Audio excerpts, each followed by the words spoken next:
इसने फायरिंग कर दी, जिसमें 2 डकैत जख्मी हालत में अवाम ने पकड़कर पुलिस के हवाले कर दिए।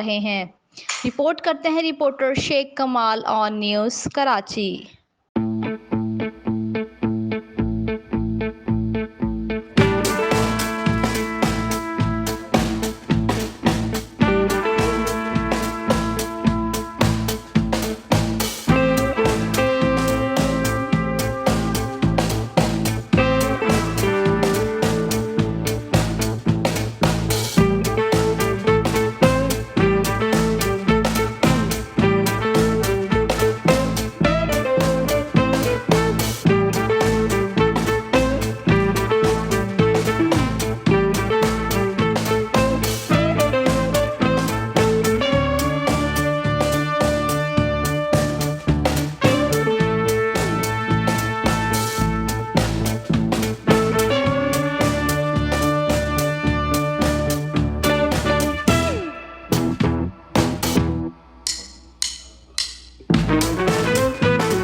चलो यार, ओए इधर हो जाओ, चलो।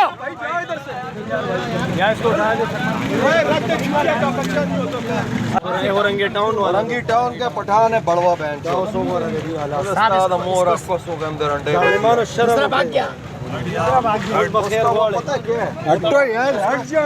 ब्लड हो रहा है,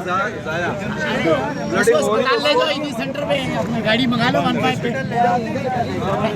लाइक करें, कमेंट करें, शेयर करें और बेल आइकन को प्रेस करना मत भूलें। देखते रहिए ऑन न्यूज़।